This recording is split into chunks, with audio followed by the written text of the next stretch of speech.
우리가 함께 살펴볼 하나님의 말씀은 요한복음 1장 35절부터 42절까지의 말씀입니다. 요한복음 1장 35절부터 42절까지 말씀입니다. 한 절 한 절 교독하고 마지막 절은 함께 읽겠습니다. 또 이튿날 요한이 자기 제자 중 두 사람과 함께 섰다가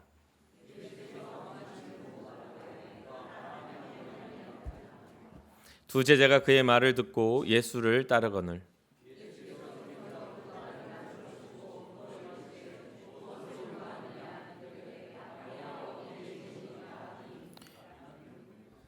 예수께서 이르시되 와서 보라. 그러므로 그들이 가서 계신 데를 보고 그날 함께 거하니 때가 10시쯤 되었더라.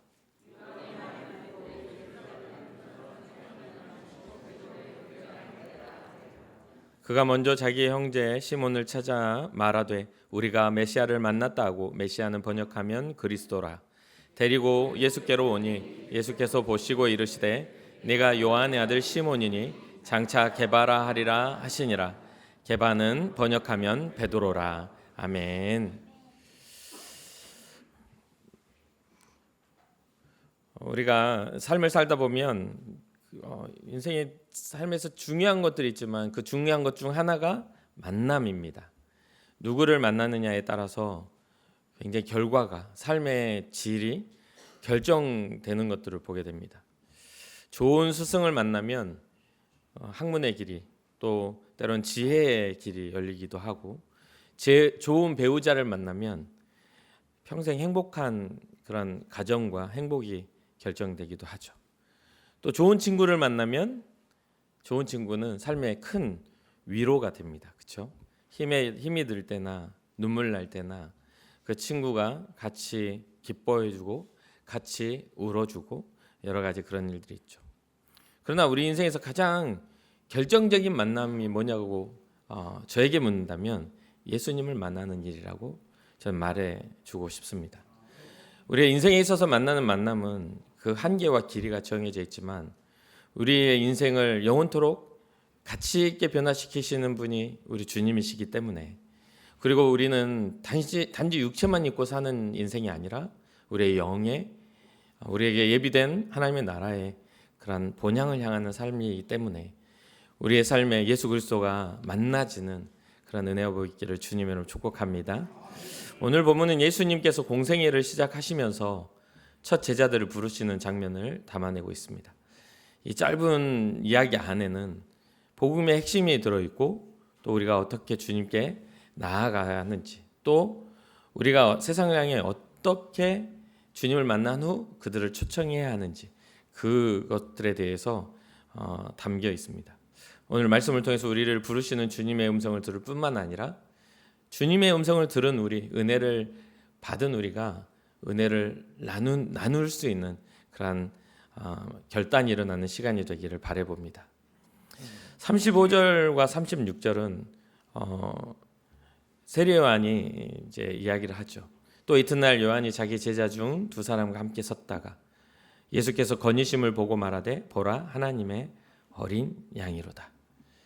세례 요한의 증언으로 이 본문이 시작되지만 29절에 보면 이 하나님의 어린 양이로다에 그 첨언되는 이야기가 있습니다. 뭐라고 이야기합니까? 세상 죄를 지고 가는 하나님의 어린 양이로다. 세례 요한은 이때 당시에 정말 큰 영향력을 지녔던 위대한 사람입니다. 하지만 그는 그를 따르는 자신들의 제자들에게 자신을 주목시키는 것이 아니라 장차 오실 메시아, 예수님을 소개하기 위한 삶이 자기의 존재 가치라고 이야기를 하죠. 우리는 우리의 개인적인 모습을 봤을 때는 우리의 삶에는 나라는 존재가 주인공이 될 수밖에 없습니다. 그렇죠? 내가 있어야 존재하잖아요, 세상에. 그런데 이 인생에 있어서는 나라는 존재가 굉장히 중요한데, 사명을 가진 영원함 앞에서는 우리는 조연에 불과하다는 것을 이 세례 요한을 통해서도 우리는 분명하게 깨달을 수가 있습니다. 우리의 삶의 꿈이나 삶의 실현이 분명히 중요합니다. 그러나 그것은 정말 잠시 잠깐 우리가 성취할 수 있는 것이고, 우리의 삶을 완성시키시고 우리의 삶을 가치 있게 변화시키실 이가 하나님이시기 때문에 그의 아들 예수 그리스도를 만나는 삶이야말로 진정한 삶의 의미를 발견하는 것이라고 성경은 이야기해 줍니다. 그러니 지금 세례요한의 그런 증언과 함께 세상 죄를 지고 가는 하나님의 어린 양이라는 이 말에는 굉장히 큰 의미가 담겨 있습니다. 그 이유는 뭐냐면 이 어린 양의 의미가 어떤 의미를 가지고 있습니까? 이 성경은 어린 양은 하나님 앞에 드려지는 제사의 제물입니다. 그 가장 제사의 가장 큰 힘은 속죄에 대한 것이죠. 사람이 범죄함으로 하나님과의 관계가 멀어진 후 하나님께 나아갈 수 있는 그런 일들은 그 죄에 대해서 해결해야만 주님 앞에 나아갈 수가 있었던 것이죠. 그래서 이스라엘 백성들은 주님 앞에 나와 속죄의 제사를 드리고 번제로서 화목제로서 제사를 드리고 이렇게 지었던 죄들에 대한 용서함을 받고 삶으로 돌아갔습니다. 그런데 인류의 죄는 그렇게 용서를 한 번씩 받는다고 해서 또 사라지는 게 아니라 반복되는 죄가 계속 있기 때문에 계속해서 유한한 제사를 드렸어야만 하는데 신약에 와서 예수님이 이 땅에 오시면서 단번에 모든 죄를 용서하시는 그러한 제물이 되신 일이죠. 이것에 대해서 지금 세례요한은 예수님의 등장과 함께 세상 죄를 지고 가는 하나님의 어린 양이라는 그런 소개를 한 것이죠. 이 선포를 들은 두 제자, 그 두 제자는 즉시 요한을 떠나서 예수님을 따르기 시작합니다. 이 복음의 시작은 바로 그것입니다. 예수님은 누구신가? 예수님 과연 누구실까? 라고 물음에서 시작해서 예수님을 정확하게 알게 될 때 우리는 예수님을 안 복음을 가진 자가 되는 것이죠. 그러면서 이제 38절을 보면 예수께서 돌이켜 그 따르는 것을 보시고 물어 이르시되 무엇을 구하느냐라고 물으십니다. 그러니까 이 질문은 오늘날 우리에게도 동일하게 던져질 수 있겠죠. 우리는 성전에 와서 무엇을 구하고 있는가? 단지 이 자리에 습관처럼 와 있는 건가? 아니면 이곳에 실존하시는 예수 그리스도를 우리가 만나기 위한 그런 간절한 바람으로 이곳에 나와 있는가? 우리의 신앙의 동기가 바로 여기 있습니다. 우리는 무엇을 위하여 지금 이곳에 나와 있는가?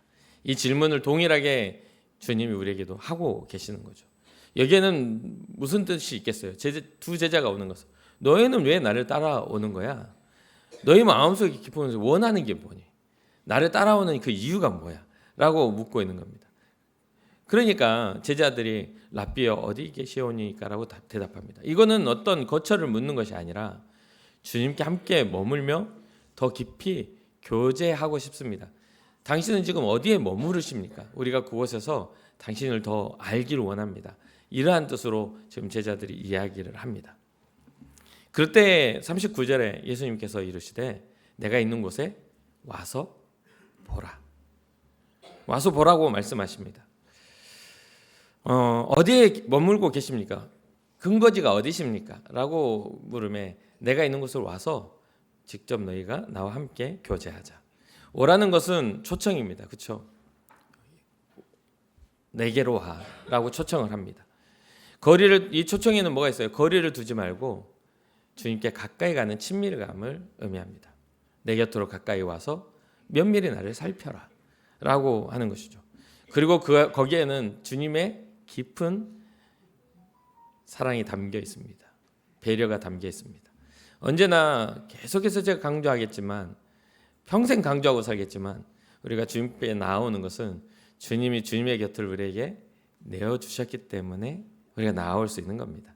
세상을 많은 사람들이 살고 스스로가 결정하고 산다고 생각하지만 사실 우리가 뭔가를 우리의 자유를 결정하고 감정을 결정하고 행동과 태도를 결정하는 것도 주님이 우리에게 주신 그런 은혜라는 것을 저는 알게 됩니다. 여러분도 그렇게 생각하시리라 생각을 합니다.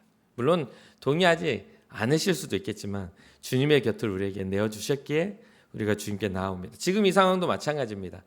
예수님이 따라오는 두 제자들에게 자신의 거처와 함께 와서 나와 함께 보자라는 초청을 했기 때문에 그 곁으로 가까이 갈 수 있는 은혜를 이 두 사람이 입은 것이죠. 그리고 보라고 말합니다. 뭐냐면 세례 요한이라는 스승의 증언으로 아는 예수님이 아니라 너희들이 갈망해 왔던, 기다려 왔던 그 메시아가 바로 여기 있으니 와서 봐, 들어라고 하는 것이죠. 교제하자라고 하는 것이죠. 이는 이론적으로 배우는 하나님이 아니라, 이론적으로 알고 있는 그리스도 예수가 아니라 직접 주님을 만나는, 삶 속에서 경험하는, 체험하는 그러한 신앙의 전환이 일어난 것이죠. 제자들은 그날 예수님과 함께 거하며 주님을 직접 체험합니다. 기독교는 지식의 종교가 아니라고 끊임없이 여러분 들으셨을 겁니다. 기독교는 만남과 체험의 종교입니다. 저도 목회자의 자녀로 태어나서 오랜 시간 행위 신앙은 많이 했습니다. 근데 어느 순간에 정말 주님을 사랑하는 신앙으로 전환됐던 것은 제 삶의 주님이 그냥 누군가에게 들었던 주님이 아니라 내가 경험한 주님으로 바뀌게 되니까 그 제 삶의 방향과 제가 해야 될 일들이 분명하게 보여지는 것을 깨닫게 되었죠. 주님은 오늘도 우리와 함께 내가 너희를 위해 준비한 은혜의 자리에 와서 함께 경험해 봐라고 오늘 이 시간 여러분과 저를 초대하신 줄로 믿습니다. 그래서 예수님과 교제하죠. 그날 함께 거하니 때가 10시쯤 되었다라고 하면서 시간적인 요소가 꽤 길게 주님과 교제했다라는 것을 암시하는 단어를 씁니다. 그래서 40절에 요한의 말을 듣고 예수를 따르는 두 사람 중에 하나는 시몬 베드로의 형제 안드레라라고 말합니다. 요한의 말을 듣고, 그러니까 누군가의 증언을 통해서 주님께 나아올 수 있는 길이 열리는 거잖아요. 세례 요한의 이 증언을 듣고 이 두 제자는 예수님을 다시 보게 된 겁니다. 그래서 그분을 따르게 됐다는 거예요. 우리의 전도는 별거 아닌 것 같아도 우리의 전도를 듣고 누군가는 주님께 나와 주님을 만날 수 있는 기회를 얻게 된다는 것이죠. 예수님과 함께 시간을 보낸 두 제자 중 한 명, 그 한 명이 안드레라고 말을 하는데, 안드레를 통해서 이게 주님을 만난 자들의 삶의 모습이 어떻게 변화되는지를 보여줍니다. 그가 먼저 자기 형제 시몬을 찾아 말하되 우리가 메시아를 만났다 하고, 메시아는 번역하면 그리스도라. 메시아와 그리스도의 뜻은 구원자라는 뜻이죠. 그러니까 우리가 구원자를 만났다라고 하면서 자기 형제 시몬에게 초청을 합니다. 예수님과 만남은 무엇을 갖게 되냐면 확신을 갖게 하는 그런 신앙적인 변화를 일으킵니다.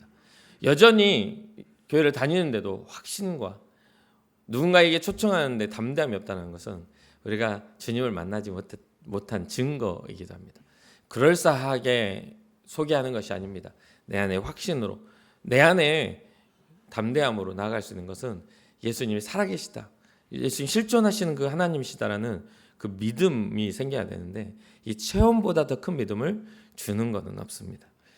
전도라는 것은 내가 가진 확신과 기쁨을 나눠주는 겁니다. 내가 주님을 아는 그 확신과 주님으로 인하여 구원받은 기쁨이 내 안에 충만해질 때 확신 있게 그를 초청하고 주님은 살아계셔, 영원하신 하나님의 아들이셔 라고 말씀하시고 말할 수 있고 초청할 수 있는 것이죠. 저도 그렇습니다.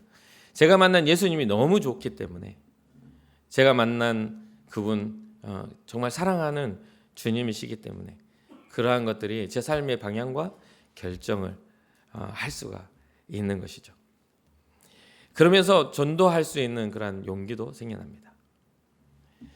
그래서 최근에 이제 우리 교회 보험이나 이런 것들을 관리해 주시는 대표님이 있는데 교회 옆을 지나가면서 연락이 왔더라고요. 목사님 잠깐 뵙고 가겠습니다. 평일이니까 저 교회 있으니까 오세요라고 해서 제 방에 딱 들어왔어요. 그래가지고 보험 소개는 하나도 못하고 복음만 20분 듣다가 갔습니다. 그분은 천주교 신자신데 교회 와가지고 목사 만나서 뜬금없이 막 복음을 전하니까 뭐 거절도 못하고 그렇잖아요. 우리 어찌 보면 고객이니까 말도 못하고 그렇죠 20분 동안 아마 이때 이후로 새로 갱신하지 않는 이상은 다시 안 오지 않을까. 힘들었을 겁니다. 그런데 항상 말씀드리지만 목사를 만나면 뭐를 이야기해야 돼요? 은혜를 이야기해도 복음을 이야기해야 됩니다. 그게 당연한 겁니다. 그렇게 하고 또 제 아내는 그렇게 만남 속에 막 극진하게 차도 내려주고 막 간식도 넣고 드시고 가세요 이렇게 잘하는 사람이거든요. 그렇게 하고서는 자리 깔아놓고 이제 복음을 전하는 거죠. 그리고 다 끝나고 그분이 딱 간 다음에 제 아내가 저한테 쌍따목을 날리면서 우리 목사님 최고 그러더라고요. 나 좀 멋있지? 나 그러고 또 말았습니다. 목회자가 복음 전할 때 제일 멋있어야 됩니다. 쓸데없는 소리 하고 사는 것보다 훨씬 낫습니다. 그렇죠? 그러니까 그런 부분들에 있어서 어딜 가고 또 식당을 가고 이제 주변에 그 식당 사장님들 특히 여자 사장님들이 많지 않습니까? 가면 굉장히 반가워합니다. 그럼 제가 항상 입버릇하는 말이 언제 나오실 거예요? 그래 되게 좋아하세요. 그래서 그런 부분들에 있어서 굉장히 우리가 갖춰야 할 우리의 모습이 있죠. 우리는 예수님의 사람이기 때문에 예수님으로 인하여 살아가는 사람들이기 때문에 그리고 예수님의 흔적이 남아야 되는 사람들이기 때문에 여러분들이 있는 그곳에서 우리의 체향을 남기지 마시고 우리의 어떤 것들을 남기지 마시고 예수님의 향기 남는 여러분과 제가 되기를 주님의 이름으로 축복합니다. 이 안드레는 복음을 알고 예수님을 만난 후 확신이 생긴 후에 제일 먼저 자기 형에게 복음을 전합니다. 먼 곳을 본 게 아니고 가까운 사람에게 복음을 전합니다. 그가 가졌던 가치, 기쁨, 확신들을 가까운 사람들에게 나눠주는 것이죠. 여러분은 어떠신가요? 가장 가까운 사람에게 어떤 신앙적 확신과 기쁨과 감격을 나눠주나요? 아니면 그냥 항상 지지부진한 그런 삶으로 그냥 세상 좋은 진짜 한 편뿐인 인생 그런 어떤 가치 없는 것들을 나누고 있는 건가요? 안드레는 멀리 가지 않았습니다. 가장 가까운 형제 시몬에게 말하죠. 우리의 선교지는 거창한 저 나라, 먼 나라 물론 그거 맞습니다. 열방을 전해야 되는 게 맞지만 가장 먼저는 가까운 우리의 가족과 친구와 우리의 직장의 동료들과 가까운 사람들에게 복음을 전하는 것부터 시작을 합니다. 천리길도 한 걸음부터라는 말이 있죠. 선교도 마찬가지입니다. 제가 한번 말씀드렸던 것 같은데 땅끝은 어딘가요? 나에게 땅끝은 어딘가요? 응? 왜? 권사님 뭐요? 이게 지구는 둥글잖아요. 지구는 둥그니까 자꾸 걸어나가. 둥글면 어떻게 돼요? 여기에 도착하는 거죠. 그러니까 나에게 땅끝은요 뒤돌아보면 여기입니다. 그렇죠? 한 바퀴를 돌아서 그 자리에 와야 땅의 끝에 도달하는 거죠. 지구는 둥그니까. 그러니까 뭐냐면요 우리가 바라봐야 할 곳은 천리길도 한 걸음부터 나아가는 내 눈앞에서부터 한 바퀴 돌고 돌아와야 할 내 자리까지 그 여정들이 우리의 삶의 여정입니다. 인생도 마찬가지죠. 태어나서 우리가 또 무덤에 들어가기까지의 그 인생의 사이클이 있는 거잖아요. 그것은 누구나 벗어날 수 없는 하나님이 정해 놓으신 우리의 삶의 법칙인 것이죠. 기껏 해봐야 위에서 쳐다보면 정수리밖에 안 보이는 인생 높아져 봤자 키가 3m가 된다 해도 비행기 위에서는 그렇잖아요. 높은 빌딩이라고 해봤자 똑같이 생겼습니다. 평면이에요. 위에서 쳐다보면 별거 없습니다. 우리들끼리 누가 키가 크네 누가 높아졌네 도토리 키재기 해봤자 하나님의 권위와 위치 속에서는 아무것도 아닌 오히려 그러한 욕망이 죄를 양산해내는 그러니까 우리 아내가 요즘에 항상 이 나라와 민족을 위해서도 기도하고 또 전 세계의 어떤 흘러가는 흐름들을 보면서 기도하면서 한탄하는 이야기가 있어요. 그 자주로 요즘에 이야기하는데 무슨 이야기냐면 결정은 노인이 하고 죽는 건 젊은 사람이 죽는다고. 전쟁은 나이 든 사람이 결정을 해놓고 펜대를 놀리고요. 나가서 싸워서 죽는 사람은 젊은 사람이 죽는데요. 근데 정말 그게 정말 그런 것 같더라고요. 잘못된 결정이 얼마나 큰 악이 되는지, 그렇죠? 그런 부분들에 있어서 우리는 좀 지혜로워질 필요가 있다. 우리 교회가 마찬가지입니다. 우리 교회가 점점 노후화되면 미래 세대가 없어집니다. 우리는 바로 지금 이곳에서부터 출발해서 이곳에서 멈춰 설 만한 시선을 항상 가지고 살아야 됩니다. 복음은 확장돼야 하지만 먼저 내 안에서 충만함이 필요한 것이죠. 복중의 생수의 강이 흘러 넘친 사람들이 전도할 수 있고 확신 있게 예수님을 자랑할 수가 있습니다. 초청의 힘은 엄청나죠. 초청은 우리가 하지만 구원하시고 쌍나게 하시는 하나님이시라는 그 믿음을 우리는 갖고 살아야 됩니다. 안드레는 시몬을 데리고 예수님께로 옵니다. 어떤 설명이 있지 않아요. 우리가 메시아를 만났어. 와서 봐. 형 하고 데려와요. 시몬이 예수님 만난 후 주님 앞에 부름받은 제자가 되죠. 초청은 굉장히 중요합니다. 미련해 보이고 안 될 것 같이 생각해도 상관없습니다. 우리에게 주어진 일은, 우리의 전도는요, 우리가 능력을 행하는 것이 아니라 전도는 예수님을 소개하며 생명의 구주를 가르쳐주는 것이 우리의 몫입니다. 데리고 왔다라고 이야기하죠. 42절 데리고 예수께로 오니 예수께서 보시고 이르시되라고 합니다. 안드레는 형을 설득하려 하지 않았습니다. 우리는 자꾸 그걸 막 설득하려고 하죠. 그런데 그저 예수님께 데리고 왔어요. 우리가 할 일은 사람의 마음을 변화시키는 그런 설득이 아닙니다. 우리는 우리의 것을 내어주는 사람이 아닙니다. 우리는 초청하여 주님의 것으로 성령의 일하심을 위하여 기도하며 하나님의 말씀을 따라 순종하는 모습을 통해 교회는 세워지는 것이죠. 우리의 목과 역할은 분명히 정해져 있습니다. 그래서 성령의 역사를 우리가 넘어서서는 안 되겠죠. 그렇죠. 우리의 몫은 분명히 있지만, 그래서 일단 와봐, 예수님 만나봐 라고 데려와야 돼요. 그러면 데려와서 그 데려온 사람이 나를 쳐다보게 만들면 안 되죠. 데려와서 그들이 주님을 만나게 해야죠. 이곳은 만민이 기도하는 집이고, 이곳은 하나님의 살아계신 하나님을 만나는 집이니 귀를 열고 마음을 열고 눈을 열어 말씀을 들어봐 라고 하면 끝나는 거예요. 근데 막 거기다가 첨언하고 뭔가를 이렇게 더해가지고 그 사람들의 마음에 예수님이 아닌 나를 심어놓으려고 하니까 그게 문제가 되는 겁니다. 나와 관계 깨지면 끝나는 거잖아요. 그건 신앙이. 그러니까 그렇게 돼서는 절대 안 됩니다. 주님의 전에 나오면 주님의 말씀에 귀를 기울이시기를 주님의 이름으로 축복합니다. 주님을 만나셔야 돼요. 와가지고 아이고 인천 궁극교회 목사는 참 그래도 괜찮게 생겼더라. 뭐 이런 그거는 아무것도 아닙니다. 세월 지나가면 똑같아요. 그리고 아직 제 삶에 어떤 큰 문제가 없기 때문에 그냥 그렇게 그럭저럭 그런 보이는 거예요.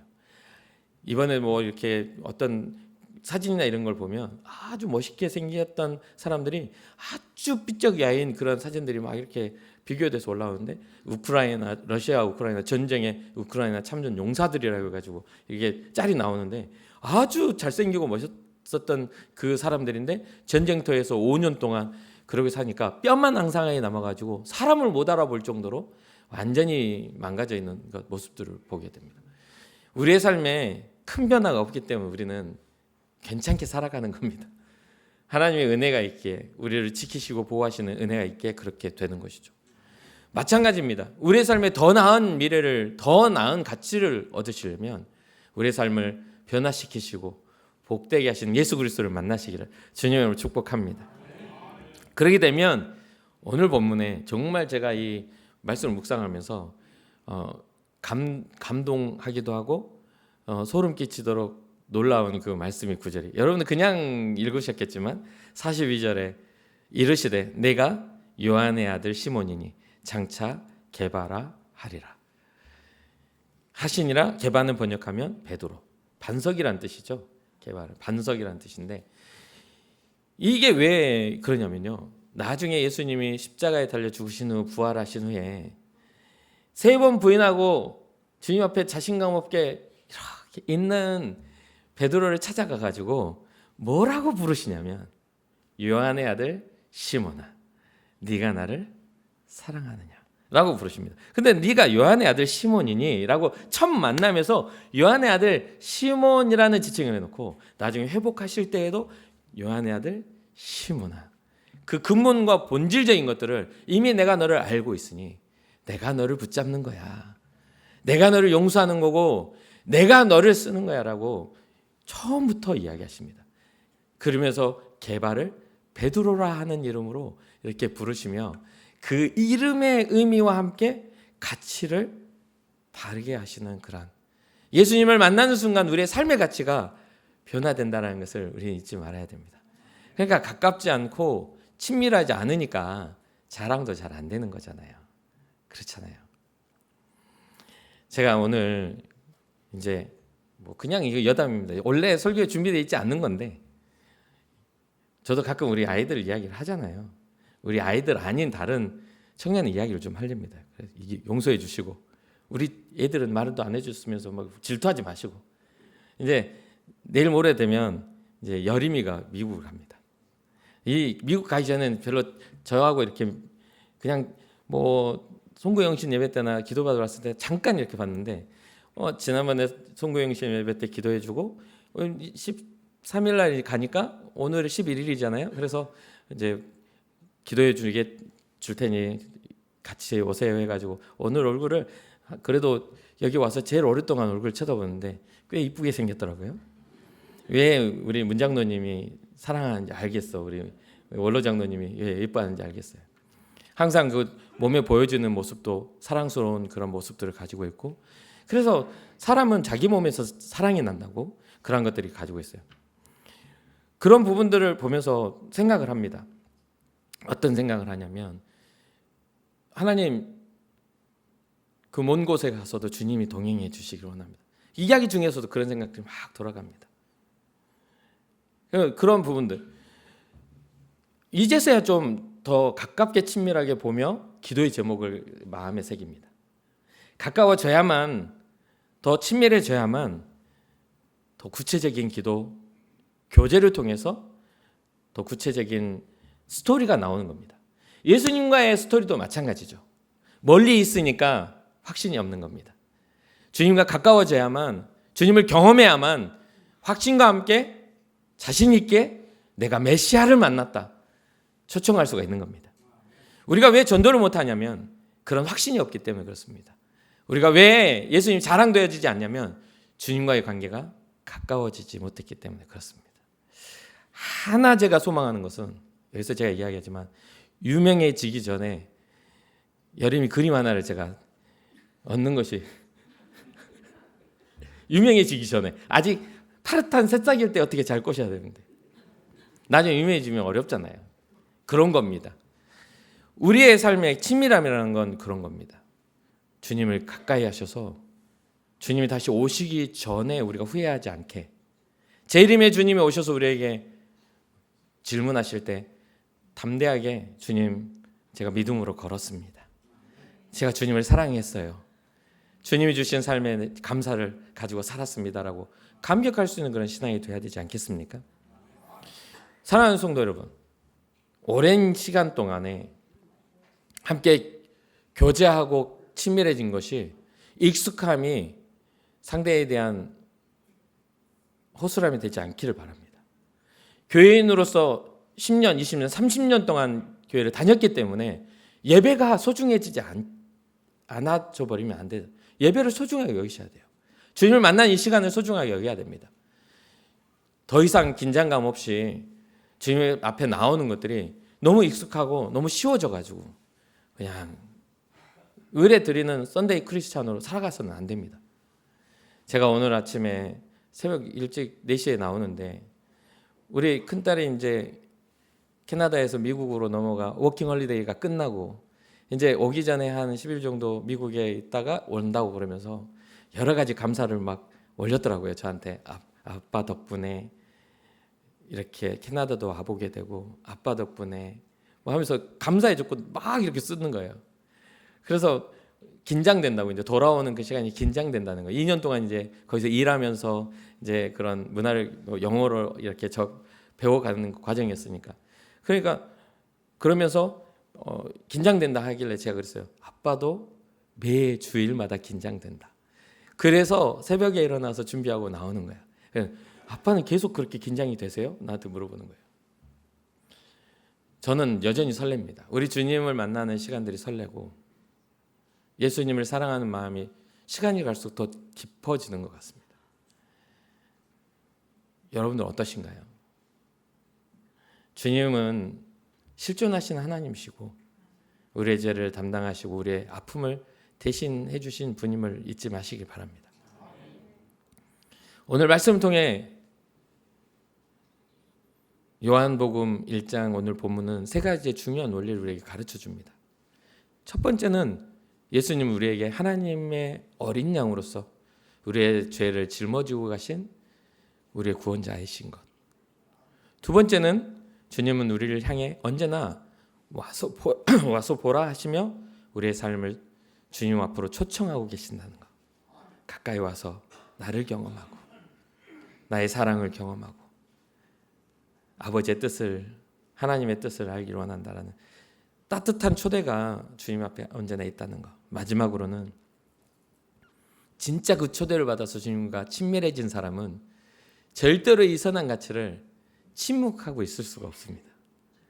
이걸 가치를 알고 주님의 마음을 알게 되면 분명하게 신앙적인 초대, 주님 앞에 와보라고 안드레의 초대를 가까운 이들에게 할 수밖에 없는 감격이 생깁니다.